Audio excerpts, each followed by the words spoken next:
9h20 sur le plateau de TV Finance. J'espère que vous passez un bon moment en notre compagnie et il est temps de s'intéresser à présent aux devises et à leur cours. Pour nous accompagner, Philippe Lermy, bonjour. Bonjour Roselyne. Vous êtes trader, formateur et ancien chef trader d'une banque centrale. Alors Philippe, on va d'abord revenir ensemble sur les chiffres de l'inflation aux États-Unis. Plus 6,2% en annuel, du jamais vu depuis 1990. Et sans vouloir être alarmiste, eh bien ça ne va pas aller en s'améliorant.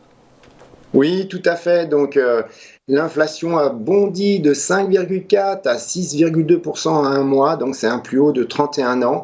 Alors, évidemment, c'est principalement à cause du prix de l'essence qui compte pour un tiers de la hausse. C'est le transport en général, puisqu'il y a aussi le prix des véhicules d'occasion et aussi les véhicules neufs qui sont en cause. Mais ce qui inquiète le plus le marché, c'est que la hausse des prix semble plus généralisée avec l'alimentation maintenant. On le voit notamment dans le chiffre hors l'alimentation énergie qui a bondi lui aussi de 4,6 contre 4% le mois précédent. Alors ce qu'il faut se rendre compte, c'est que depuis la pandémie, la consommation est plus orientée vers les biens plutôt que les services. Or, les problèmes de pénurie de semi-conducteurs, de logistique affectent plus les biens que les services, ce qui explique cette hausse. On a aussi un autre problème, c'est qu'il y a de plus en plus d'Américains qui quittent leurs emplois pour un autre. Donc ce chiffre est au plus haut depuis 20 ans. Les offres d'emploi, elles atteignent 10,4 millions.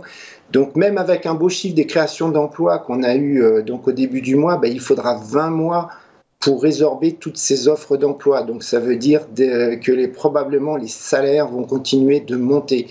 Donc on a ça. Donc par conséquent, on a certaines banques qui pensent que l'inflation va atteindre 7% dans les premiers mois de 2022 et que les problèmes de logistique devraient diminuer progressivement et qu'on pourrait quand même rejoindre une inflation à 2% vers la fin 2022. Bon, dans toutes ces mauvaises nouvelles, il y a quand même deux lumières, donc je dirais au bout du tunnel. Il y a le Baltic Dry Index, donc c'est l'indice qui mesure le coût du transport maritime, qui était un plus haut début octobre. Il a perdu 50% depuis. Il y a aussi les prix du gaz liquéfié qui ont baissé depuis début octobre de 26%.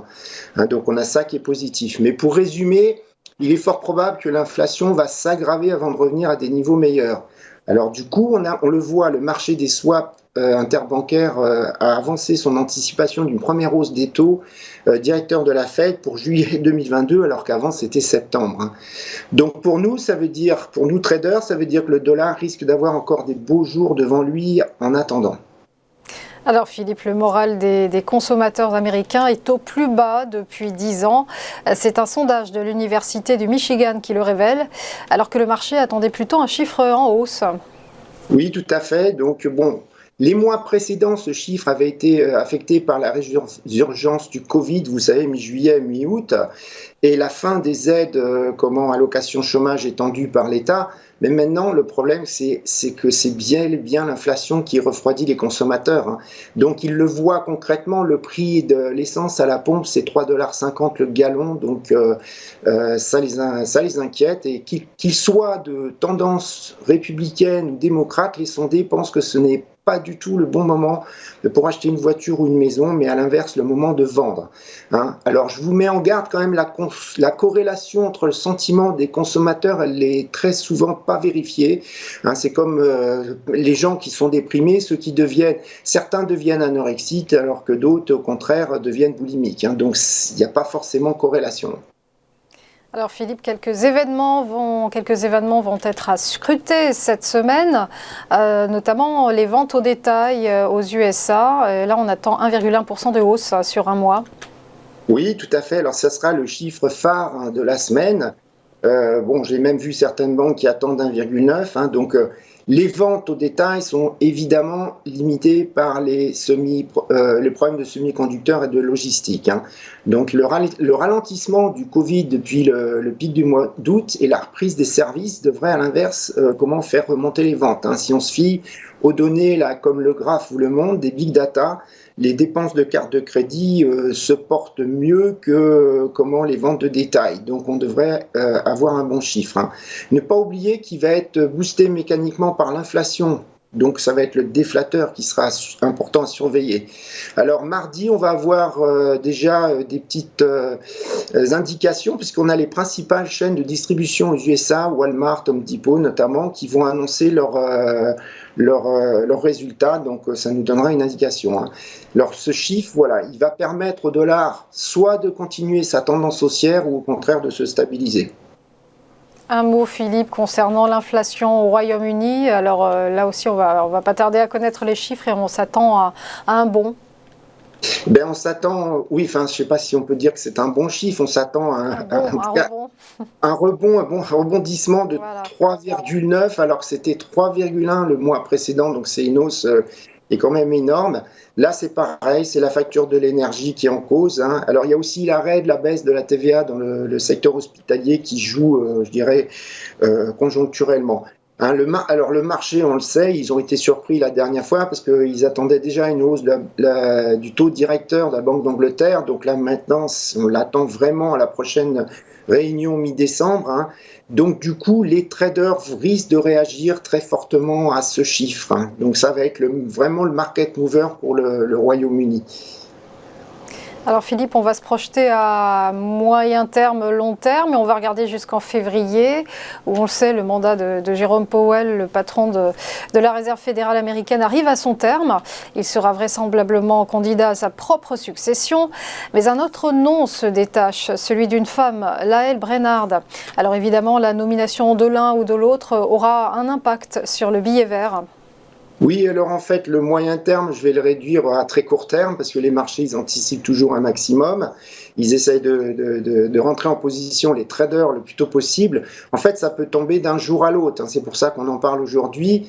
Le mandat du président de la Fed donc expire le 22 février. Et il y a aussi le vice-président Richard Kirida qui a démissionné la semaine dernière. Enfin, on a 4 postes vacants pour 2022 au niveau de la Fed. Hein, donc, ce qui signifie que la Fed, elle peut changer notablement, surtout qu'il y a 3 postes qui figurent parmi les 7 postes du comité directeur. Alors, c'est comme une société, une entreprise. Quand on change de patron, c'est comme si on changeait complètement de boîte. Donc, on pourrait se trouver avec une politique de la monétaire de la Fed qui est changée, donc une anticipation sur les taux qui pourrait bouger. Alors, comment ça se passe? C'est pour ça que c'est important dès cette semaine, voire la semaine prochaine, on ne sait pas quand ça va tomber. C'est le président Biden qui nomme qui propose les membres de la Fed et c'est le Sénat qui vote. On est en retard, hein. Je veux dire, on est vraiment en retard par rapport aux années précédentes. D'habitude, c'est plutôt en octobre que ça se passe. Hein. Donc là, l'administration Biden est en retard. Pourquoi? Parce qu'ils ont eu beaucoup de difficultés. Ils ont fait passer qu'un des deux plans qu'ils avaient prévu, donc celui de l'infrastructure. Le plan social n'est pas passé, donc Biden voulait faire passer tout ça avant l'année prochaine où il y aura les midterms. Donc on sait qu'il y a eu un meeting c'est Bloomberg qui a fuité, qu'il y a eu un meeting entre Jérôme Powell, mais aussi Lael Brainard. Donc, qui est Lael Brainard? Donc, c'est une femme qui fait partie du comité directeur de la Fed depuis 2014. C'est un poids lourd. Hein. Donc, elle a été sous-secrétaire au Trésor sous l'administration Obama. Elle a été vice-conseillère du président Clinton. Hein. Alors, d'un point de vue marché, parce que c'est ce qui nous intéresse, elle est légèrement plus en faveur de retarder toute hausse des taux directeurs que ne le serait Powell. Donc, le marché... Pour l'instant, il intègre une continuité, c'est-à-dire une reconduite de Powell au poste de président. Mais même si c'était Lael Brainard qui remporterait le poste, bon, on pourrait avoir un mouvement initialement baissier sur le dollar qui pourrait être, et haussier action, mais qui pourrait être de très très courte durée, hein, puisque quand on vérifie, en fait, Lael Brainard, elle a toujours voté comme le président, donc comme Powell, jamais eu de dissidence lors des FOMC. Donc, quand on l'écoute parler, c'est un peu la même chose, c'est le même discours, donc c'est probablement bonnet blanc et blanc bonnet. Hein, donc c'est ce qu'il faut se dire. Hein. Alors ce qu'on voit plutôt, c'est que Lael Brainard risque de récupérer le poste de Randy Quartz. Alors Randy Quartz, c'est le flic de la Fed, c'est le cop, c'est celui qui s'occupe de la surveillance, la supervision et de la réglementation. Et c'est un point qui est sensible quand même, hein, puisqu'il y a une sénateur démocrate qui a fortement critiqué la Fed sur je dirais sur sa bienveillance au niveau la bienveillance entre guillemets au niveau des banques, hein.